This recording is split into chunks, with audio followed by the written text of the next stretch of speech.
അസ്സലാമലൈക്കും, welcome back. ഇന്നത്തേത് നമുക്ക് പരത്തോ കൊഴുക്കോ ഒന്നും ചെയ്യേണ്ട മാവ് കോരി വെച്ചിട്ടുള്ള ഒരു ബ്രേക്ക്ഫാസ്റ്റും അതുപോലെ തന്നെ അതിലേക്ക് നല്ല അടിപൊളിയായിട്ടുള്ള ഒരു സൈഡ് ഡിഷാണ് കാണിക്കുന്നത്. അപ്പോൾ വീഡിയോ എല്ലാവരും ഒന്ന് കണ്ടുനോക്കുക. അതുപോലെ തന്നെ കണ്ടിഷ്ടപ്പെടുവാണെങ്കിൽ നിങ്ങളുടെ സപ്പോർട്ട് ഉണ്ടാവുക. ലൈക്ക് ചെയ്യാനും സബ്സ്ക്രൈബ് ചെയ്യാനും കമൻറ്റ് ചെയ്യാനൊന്നും മറക്കരുത്. ഈ ഒരു ചപ്പാത്തി നമ്മൾ മാവ് കോരി വെച്ചിട്ടാണ് ഉണ്ടാക്കിയിട്ടെടുക്കുന്നത്. നല്ല സോഫ്റ്റാണ്, ഭയങ്കര സിമ്പിളാണ്. അപ്പോൾ നമുക്ക് വീഡിയോയിലേക്ക് പോവാം. അപ്പോൾ ഇതിന് വേണ്ടിയിട്ട് ഞാൻ ഈ ഒരു ബൗളിലേക്ക് 1 കപ്പ് ഗോതമ്പ് പൊടി ഇട്ട് കൊടുക്കുന്നുണ്ട്.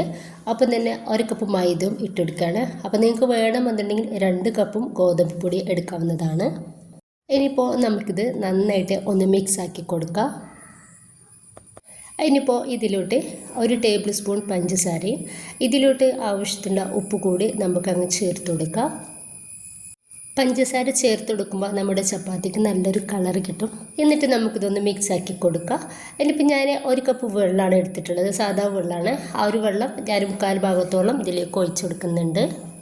എന്നിട്ട് നമുക്ക് ഇതുപോലെ ഒന്ന് മിക്സ് ആക്കി കൊടുക്കാം. വെള്ളം ഒന്നിച്ച് ഒഴിച്ചു കൊടുക്കണ്ട, കുറേശ്ശായി ഒഴിച്ചിട്ട് ഇതുപോലെ ഒന്ന് മിക്സ് ആക്കി കൊടുക്കാം.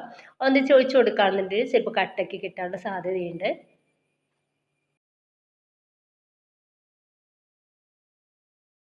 എന്നിട്ടിപ്പോൾ വീണ്ടും 1 കപ്പ് വെള്ളം കൂടി എടുത്തിട്ടുണ്ട്. അതിൽ നിന്ന് 1/4 ഭാഗത്തോളം വീണ്ടും ഒഴിച്ചു കൊടുക്കുകയാണ്. എന്നിട്ട് ഇതാ ഒന്നുകൂടി മിക്സ് ആക്കിയിട്ട് എടുക്കുന്നുണ്ട്. അപ്പോൾ ആ വെള്ളം മുഴുവനായിട്ട് തന്നെ ഞാനൊന്ന് ഒഴിച്ച് കൊടുക്കുന്നുണ്ട്. എന്നിട്ട് മിക്സ് ആക്കിയതിൻ്റെ ശേഷം നമുക്ക് നോക്കാം വീണ്ടും വെള്ളം വേണോ എന്നുള്ളത്. അപ്പോൾ നമ്മുടെ മാവ് കുറച്ച് തിക്കായിട്ട് ഇരിക്കുന്നത് കൊണ്ട് തന്നെ ഞാൻ 1/2 കപ്പ് വെള്ളം കൂടി ഒഴിച്ചെടുത്തിട്ടുണ്ട്. മൊത്തത്തിൽ നമുക്ക് 2 കപ്പ് പൊടിയിലേക്ക് 2.5 കപ്പ് വെള്ളമാണ് ആവശ്യം വന്നിട്ടുള്ളത്. അപ്പോൾ അതാ ഈ ഒരു തിക്നെസ്സിലാണ് നമുക്കിത് വേണ്ടത്. അപ്പോൾ അതാ ഈ ഒരു തിക്നെസ്സിലാണ് നമ്മുടെ മാവ് ഇരിക്കേണ്ടത്. ഇനിയിപ്പോൾ നമുക്ക് ചപ്പാത്തി ഒന്ന് ചുട്ടെടുക്കാം. അപ്പോൾ ഞാനൊരു പാൻ അടുപ്പത്ത് വെച്ചിട്ടുണ്ട്. അപ്പോൾ ഈ ഒരു പാൻ ചെറിയ ചൂടാവാനേ പാടുള്ളൂ. ചെറിയ ചൂടായാൽ നമുക്ക് ഈ ഒരു മാവ് 1.5 കയ്യിൽ മാവാണ് ഞാനിതിലേക്ക് ഒഴിച്ചു കൊടുക്കുന്നത്. അപ്പോൾ കൂടുതൽ നന്നായിട്ട് ചൂടായിട്ടുണ്ടെങ്കിൽ നമ്മുടെ ഈ ഒരു ചപ്പാത്തിയിൽ ബബിൾസ് നന്നായിട്ട് വരും കേട്ടോ. അപ്പോൾ അതില്ലാണ്ടിരിക്കാൻ വേണ്ടിയിട്ടാണ് ചെറിയ ചൂടിലാണ് നമ്മളിത് ഒഴിച്ചു കൊടുക്കേണ്ടത്. അതിൻ്റെ മേൽഭാഗം ഒന്ന് ഡ്രൈ ആയി കിട്ടിയാൽ നമുക്ക് ഇതൊന്ന് മറിച്ചിട്ട് കൊടുക്കാം. അപ്പോൾ സൂക്ഷിച്ചിട്ട് വേണം നമ്മളിത് മറിച്ചിട്ട് കൊടുക്കാൻ വേണ്ടിയിട്ട്, കാരണം അത്രയും സോഫ്റ്റ് ആയിട്ടാണ് നമ്മുടെ ഒരു മാവിരിക്കുന്നത്.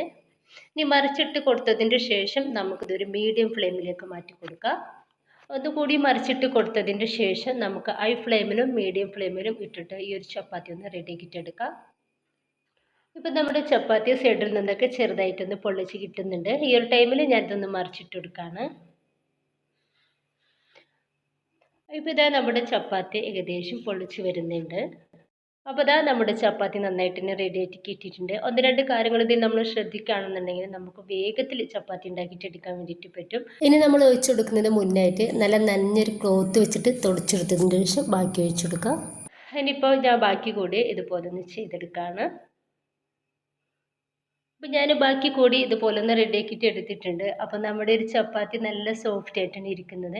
അപ്പോൾ നമ്മൾ ചപ്പാത്തിയൊക്കെ മാവൊക്കെ കുഴച്ചിട്ട് ഉണ്ടാക്കിയിട്ട് എടുക്കുന്നതിനേക്കാളും ഈസി ആയിട്ടും നല്ല സോഫ്റ്റ് ആയിട്ടും നമുക്ക് ഇതുപോലെ ഉണ്ടാക്കിയിട്ട് എടുക്കാൻ വേണ്ടിയിട്ട് പറ്റും. 2 മിനിറ്റിൽ ടേസ്റ്റി ആയിട്ടുള്ള സൈഡ് ഡിഷ് ഉണ്ടാക്കുന്നത് എങ്ങനെയെന്ന് കണ്ടുനോക്കാം. അപ്പോൾ അതിന് വേണ്ടി ചൂടായിട്ടുള്ള പാനിലേക്ക് 3 ടേബിൾ സ്പൂൺ വെളിച്ചെണ്ണ ഒഴിച്ച് കൊടുത്തിട്ടുണ്ട്.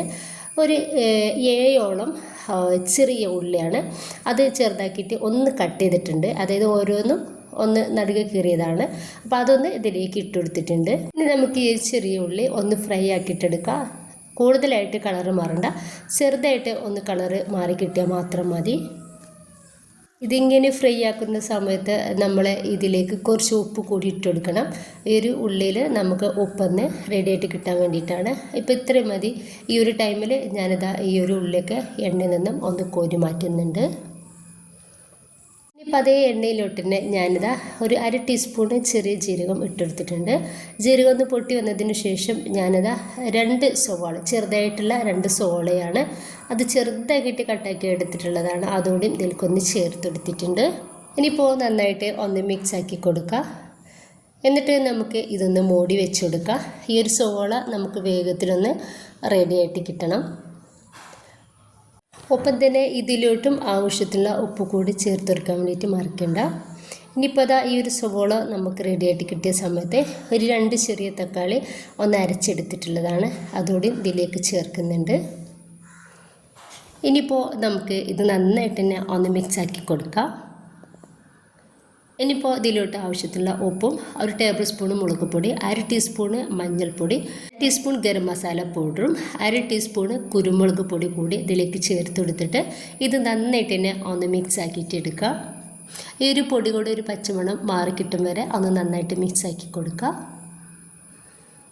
എന്നിട്ട് ഒരു 2 മിനിറ്റോളം നമുക്ക് ഇതൊന്ന് മൂടി വെക്കാം. ഇപ്പോൾ ഇതിലോട്ട് നമ്മൾ ചേർത്ത് കൊടുക്കുന്നത് തൈരാണ്. നല്ല പുളിയുള്ള തൈരാണെന്നുണ്ടെങ്കിൽ 2 ടേബിൾ സ്പൂൺ ചേർത്ത് കൊടുക്കുക. പുളി കുറവുള്ളതാണെന്നുണ്ടെങ്കിൽ ഒരു 3 ടേബിൾ സ്പൂണോളം ചേർത്ത് കൊടുക്കാവുന്നതാണ്. ഞാനിപ്പോൾ ഇതാ ഒരു 3 ടേബിൾ സ്പൂൺ ചേർത്ത് കൊടുക്കുന്നുണ്ട്. ഇനിയിപ്പോൾ നമുക്ക് ഇത് നന്നായിട്ടൊന്ന് മിക്സാക്കി കൊടുക്കുക. തൈര് ചേർത്തെടുത്തതിന് ശേഷം നമ്മൾ ഹൈ ഫ്ലെയിമിലും മീഡിയം ഫ്ലെയിമിലും തീയിടരുത്. ലോ ഫ്ലെയിമിൽ ഇട്ടിട്ട് വേണം നമ്മളിതൊന്ന് റെഡിയാക്കിയിട്ട് എടുക്കാൻ വേണ്ടിയിട്ട്. ഇനിയിപ്പോൾ ഇതാ ഈ ഒരു ടൈമിൽ ഞാൻ ഇതിലോട്ട് കുറച്ച് കസൂരി മേത്തി ഇട്ട് കൊടുക്കുന്നുണ്ട്. കസൂരി മേത്തി നിങ്ങളുടെ കയ്യിലുണ്ടെങ്കിൽ അതെന്നെ ചേർത്ത് കൊടുക്കുക. ഇല്ല എന്നുണ്ടെങ്കിൽ കുറച്ച് മല്ലിയുടെ ഇല ചേർത്ത് കൊടുത്താലും മതി. ഇപ്പോൾ ജസ്റ്റ് നമുക്കിതൊന്ന് മിക്സ് ആക്കിയിട്ടെടുക്കാം. ഇപ്പോൾ ഇതിലോട്ട് 1/2 ടീസ്പൂൺ വീതം ഇഞ്ചിയുടെ പേസ്റ്റും വെളുത്തുള്ളിയുടെ പേസ്റ്റും ഇട്ടുകൊടുത്തിട്ടുണ്ട്. എന്നിട്ടൊന്ന് മിക്സ് ആക്കിയിട്ടെടുക്കാം. ഇഞ്ചിയുടെയും വെളുത്തുള്ളിയുടെയും ആ ഒരു പച്ചമണം ഒന്ന് മാറി കിട്ടിയാൽ ഇനിയിപ്പോൾ ഞാൻ ഇതിലേക്ക് ചേർത്ത് കൊടുക്കുന്നത് നെയ്യാണ്. അപ്പോൾ 1 ടീസ്പൂൺ നെയ്യ് ഞാനിതിലേക്ക് ചേർക്കുന്നുണ്ട്. അപ്പോൾ ഇത് നിങ്ങളുടെ കയ്യിലുണ്ടെങ്കിൽ എന്തായാലും ചേർത്ത് കൊടുക്കുക. ഭയങ്കര ടേസ്റ്റാണ് നമ്മുടെ ഈ ഒരു സൈഡ് ഡിഷിന് ഇത് കഴിക്കുന്ന ടൈമിൽ. അപ്പോൾ അത് നമ്മൾ കൂടുതൽ ചേർത്തെടുക്കേണ്ട 1 ടീസ്പൂൺ മാത്രം ചേർത്ത് കൊടുത്താൽ മതി. ഇനിയിപ്പോൾ ചെറുതാക്കിയിട്ട് കട്ട് ചെയ്ത് വെച്ചിട്ടുള്ള കറിവേപ്പിൻ്റെ ഇലയും ഫ്രൈ ആക്കി വെച്ചിട്ടുള്ള ചെറിയ ഉള്ളി കൂടി നമ്മൾ ഇതിലേക്ക് ചേർക്കുന്നുണ്ട്. ഇനിയിപ്പോൾ നന്നായിട്ടൊന്ന് മിക്സ് ആക്കി കൊടുക്കുക. അപ്പോൾ ഇതാ ഇത്രയും ആയിക്കഴിഞ്ഞാൽ നമ്മുടെ ഒരു സൈഡ് ഡിഷ് ഇവിടെ റെഡി ആയിട്ടുണ്ട്. ഇത് നമുക്ക് ചപ്പാത്തിയുടെ കൂടെയും അതുപോലെ തന്നെ അപ്പത്തിൻ്റെ കൂടെയും ദോശയുടെ കൂടെയും ചോറിൻ്റെ കൂടെയും എല്ലാത്തിൻ്റെയും കൂടെയും അടിപൊളി കോമ്പിനേഷനാണ്. എല്ലാവരും ഒന്ന് ട്രൈ ചെയ്ത് നോക്കുക. ഇഷ്ടമായിട്ടുണ്ടെങ്കിൽ നിങ്ങളുടെ എല്ലാ സപ്പോർട്ടും ഉണ്ടാവുക. ഇൻഷാ അല്ലാഹ്. ഓക്കെ.